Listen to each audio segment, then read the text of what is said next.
Me gustaría comenzar diciendo que respeto las creencias de los demás y, por ende, espero también se respeten las mías, y que la experiencia que contaré pueda ayudar a alguien a no cometer los mismos errores que yo cometí.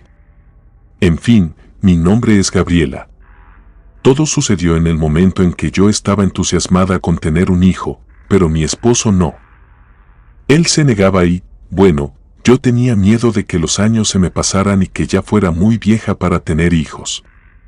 Aunque realmente, cuando era más joven, yo no deseaba tener hijos, pero ya estaba llegando a una edad donde mi corazón quería uno. Por su parte, mi esposo siempre ponía peros. Por ejemplo, decía que no era el momento, que estaba trabajando mucho o que aún faltaba terminar la casa.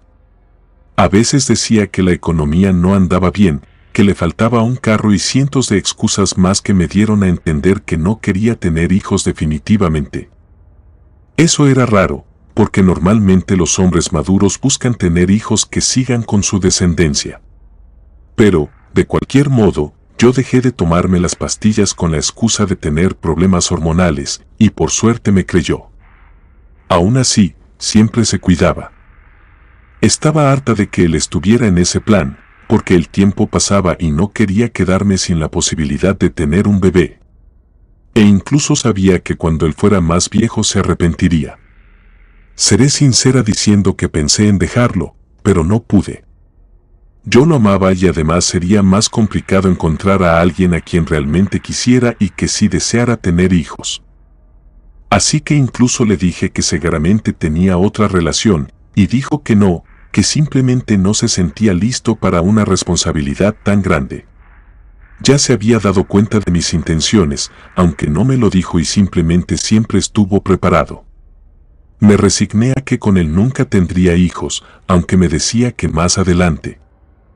Pero yo tenía la sensación de que ese día nunca llegaría. Esa situación apagó algo en mí, todo se volvió gris en ese momento y acepté mi derrota. Mi esposo me preguntaba si estaba bien y que por favor le dijera qué me pasaba. Pero él, en el fondo, sabía la razón.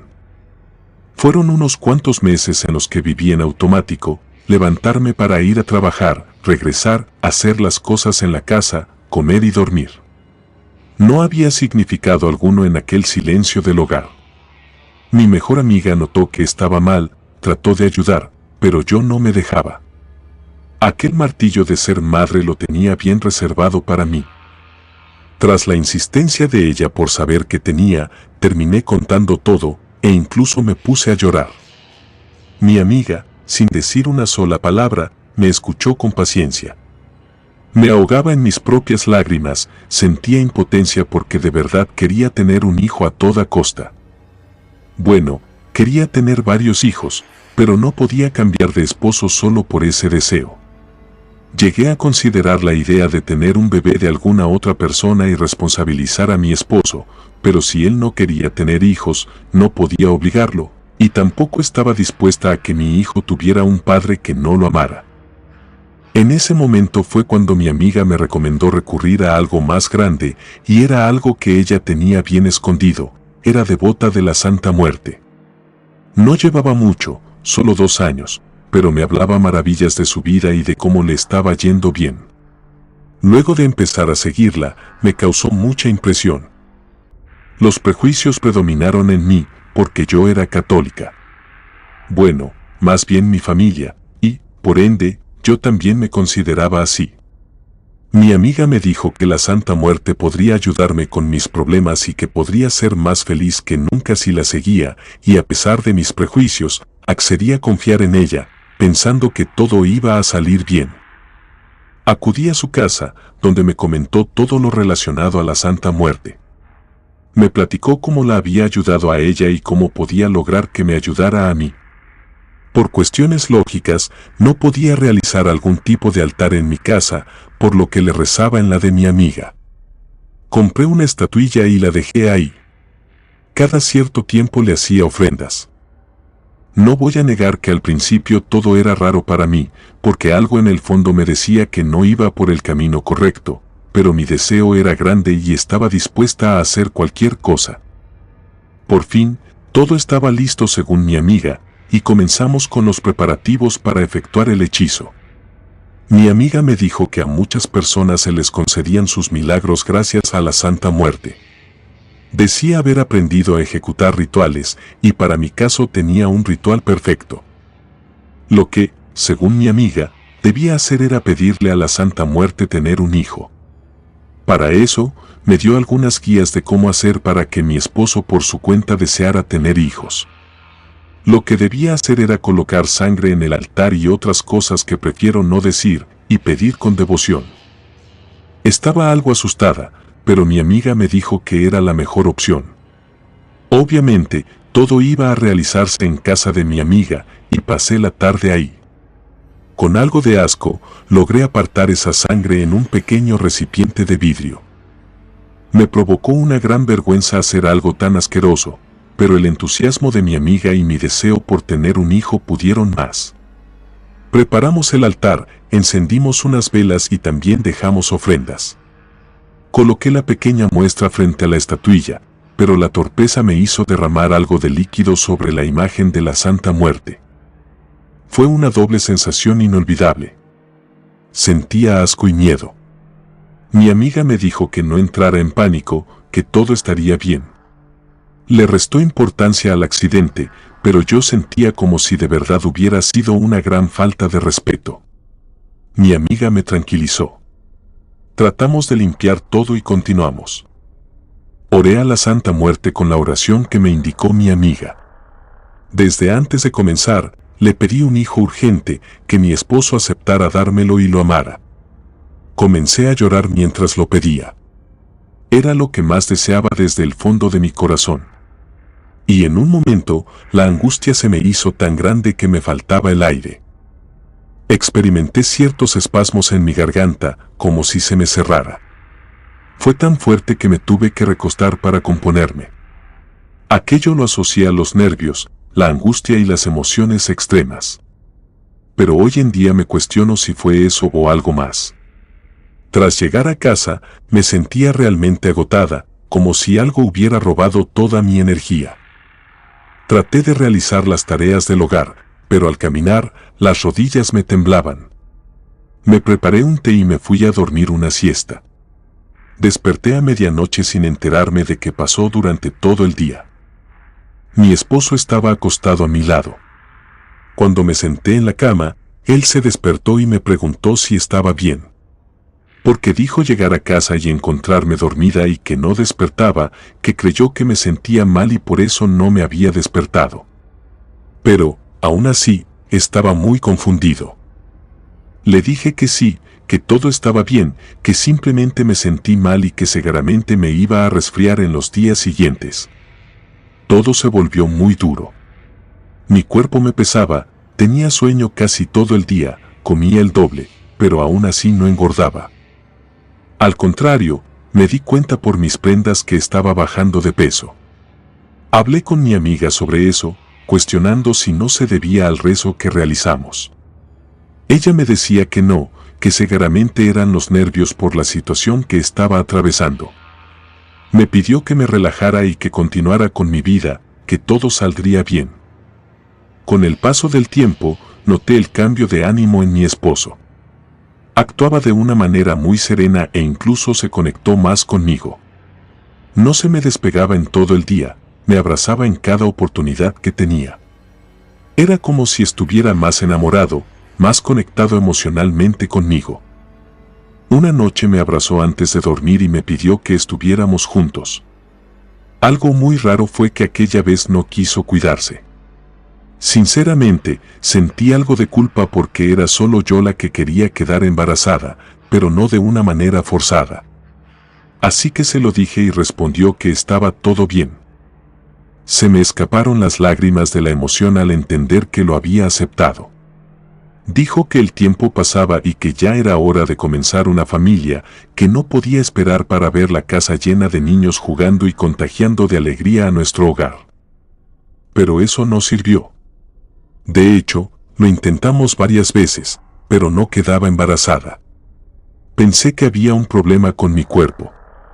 Acudí al médico y me realicé todos los análisis. Todo indicaba que no había ningún problema. Entonces, entendimos que el problema era mi esposo. Él se realizó estudios, pero tampoco tenía nada malo. Ambos éramos fértiles. Así que seguimos intentando, pero pasaba el tiempo y nada de nada. Mi amiga no sabía cómo explicarlo, me daba fe de que todo debía salir bien. Me pedía que tuviera paciencia, pero yo no dejaba de pensar en cómo hice el pedido, usar esa sangre, y el incidente me causaba mucho temor. Traté de hacerle entender a mi amiga que algo andaba mal, pero solo logré ofenderla al punto de tener una fuerte discusión con ella. Esa fue la última vez que la vi. Días después, mi amiga falleció en un accidente de tránsito. Estaba por cruzar la calle cuando un carro sufrió una extraña avería y se desvió hacia ella y la mató en el acto. Sufrí mucho por su muerte, pero aún más por cómo fue. Solo me quedaba pensar en que su devoción a la Santa Muerte había sido de manera errónea. Recordaba una y otra vez lo que pasó ese día que hicimos el ritual, no podía sacarlo de mi mente al relacionar todo lo malo que me sucedía. Cada día que pasaba, me sentía peor. Comencé a perder el cabello más de lo normal, las uñas se me quebraban y siempre estaba cansada.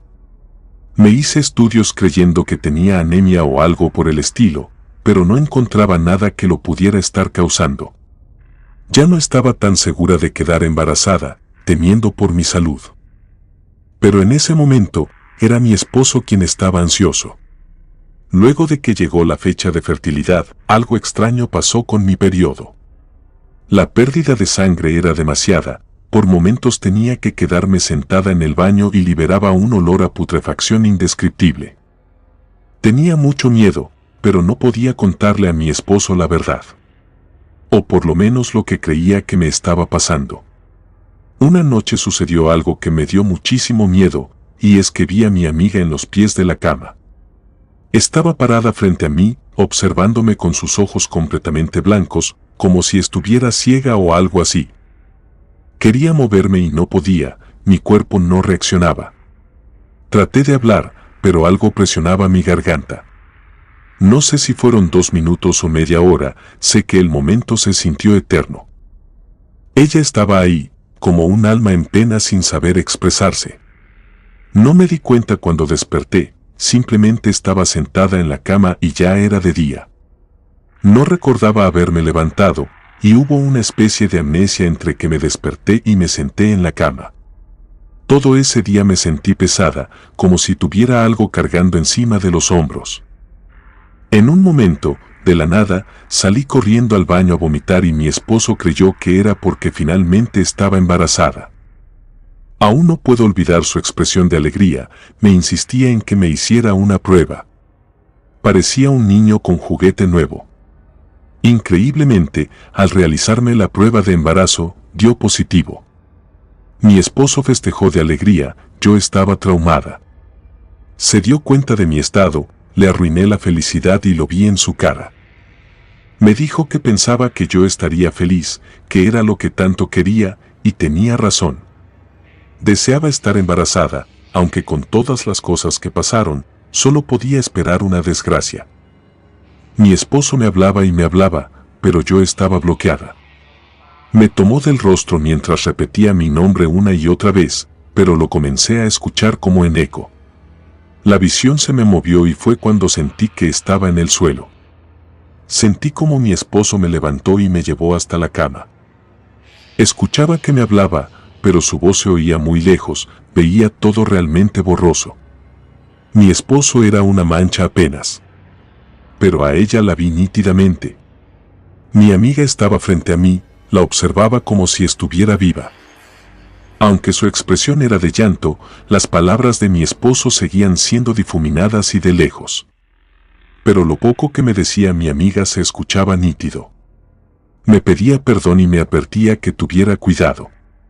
Y en ese momento, la imagen de mi amiga se perdió por completo, pero vi la silueta de alguien más, era la Santa Muerte. Su rostro no tenía expresión alguna, se me acercó y justo cuando iba a tocar mi brazo, me alejé y caí al suelo. La imagen de la Santa desapareció por completo. Mi esposo se veía preocupado y yo me moría de miedo, así que no me quedó más que contarle todo. Debí sincerarme con él y explicarle todo lo que estaba pasando. Le conté de mi amiga y su devoción por la Santa Muerte, además de cómo pedí quedar embarazada y el accidente con la sangre. Jamás vi a mi esposo tan decepcionado de mí. Recuerdo que se fue a la sala y me dejó sola un momento. No me dirigió la palabra por más de 5 horas, ni siquiera me atreví a hablarle. Luego de ese frío distanciamiento, trató de buscar una solución conmigo. Ambos estábamos de acuerdo en algo: ese embarazo no sería normal. Pasaron las semanas y mi panza fue creciendo. Aunque cada vez me sentía peor, estaba ojerosa, mi cabello se caía y los huesos se me notaban por todas partes, incluso mi rostro estaba más pálido de lo normal. En el médico me decían que tenía que comer bien o al bebé le podría hacer mal. Lo cierto es que comía y comía sin resultado alguno. Con meses de embarazo, comencé a escuchar pasos y voces dentro de mi casa. No me sentía sola un solo momento. Cada vez que escuchaba un paso, lo sentía en mi vientre. Era extraño, el sonido venía del otro lado de la casa, pero parecía que provenía de mi vientre y ocasionalmente me causaba mucho malestar. Una noche desperté con fuertes dolores en el vientre, sentía que algo me rascaba por dentro. Desperté a mi esposo por los gritos, se levantó al instante para llevarme al hospital y encontramos sangre en las sábanas. Una vez que me atendieron, dijeron que debían sacar al bebé, pues ya estaba muerto. No era claro lo que había pasado, tampoco me dieron detalles. Lo cierto es que quienes me atendieron estaban horrorizados, nos realizaron miles de preguntas sobre consumo de drogas, alcohol, accidentes, golpes. Ciertamente pensaron que se trató de un factor externo, pero los mismos estudios verificaron que me estaba cuidando, aunque claro, no había una explicación que diera con el motivo real de la pérdida espontánea. Dado lo violento del hecho, sufrí muchos daños internos y por eso ya no podía tener hijos definitivamente. Asumí que aquello fue por hacer las cosas mal. Mi esposo quedó realmente resentido conmigo y lo entiendo. Cuando se dignó a tener hijos, perdió la oportunidad conmigo. Luego de que me dieran el alta, los días se volvieron cada vez más negros en mi hogar. Mi esposo casi no me dirigía la palabra y algunas noches no llegaba a dormir. Yo lo necesitaba conmigo, pero no me sentía con derecho a reclamarle nada. Había actuado con fuerzas muy peligrosas y además a sus espaldas, en especial porque provoqué que deseara tener un hijo, afectándolo indirectamente. Tuve que acudir a la iglesia del pueblo para confesar mis pecados. Cuando le conté al padre todo lo que había pasado, se horrorizó, pues no tenía un buen concepto sobre la Santa Muerte. Sentí que me estaba juzgando en lugar de ayudarme. Habló peste sobre la Santa Muerte y aquello me dio una sensación de peligro que me obligó a irme. Mientras trataba de salir, una fuerte puntada me dejó de rodillas. Era un dolor horrible, se sintió como una aguja atravesando mi piel, quemando las entrañas por dentro. El padre trató de ayudarme, pero me fui de ahí. Mientras más me alejaba de la iglesia, mejor me sentía, y aquello me aterró aún más. Tuve que buscar otro tipo de ayuda, y cuando me dispuse a buscar devotos a la Santa Muerte, fue cuando tuve mejor suerte. Por fortuna, con un vecino del pueblo logré dar en mi situación. Dijo conocer a mi mejor amiga y la catalogó como una practicante impulsiva. Según este hombre, mi mejor amiga se acercó a la Santa Muerte más por fascinación que por devoción, y su insolencia fue lo que le provocó todo, ya que desde un inicio hizo las cosas mal. Además, me aclaró que el hecho de usar sangre de ese tipo se consideraba una grave falta de respeto. Esa fue la raíz de todos los males. Acudí con este hombre y varios devotos más, quienes me ayudaron a conseguir el perdón de la Santa Muerte. Me convertí en devota de ella, pero no por miedo, sino por respeto. Si hubo algo que valoré es que, a pesar de mis errores, no lo pagué tan caro. El hecho de seguir con vida significaba que algo de respeto tenía la Santa Muerte por mí. Mientras acudía a estas reuniones, mi esposo se enteró de que asistía a ellas por chismes. Cuando llegué a casa, mi esposo me pidió el divorcio. Destrozada, no tuve más opción que aceptarlo, independientemente de que todo salió mal. Él consideró una traición que yo lo haya manipulado de esa manera, y tenía razón. Al final de cuentas, arruiné todo por no investigar bien y guiarme por alguien que no sabía lo que estaba haciendo. Pero todo pasa por algo, y quizás sin todo ese proceso jamás hubiera conocido lo poderosa que es la Santa Muerte. Hoy estoy divorciada y sin la posibilidad de tener un hijo, pero con el perdón de la Santa. Comunidad de Relatos de Terror, quiero enviarles un gran saludo y agradecerles por todo el apoyo que le han brindado a este proyecto. Ya somos más de 17,000 suscriptores y nuestra próxima meta es llegar a los 20,000. Gracias por todo su apoyo. Si te gustó este relato, suscríbete activando la campanita de notificaciones, de esta manera estarías apoyando nuestro proyecto. Gracias por escucharnos. Relato escrito y adaptado por Liz Rayón.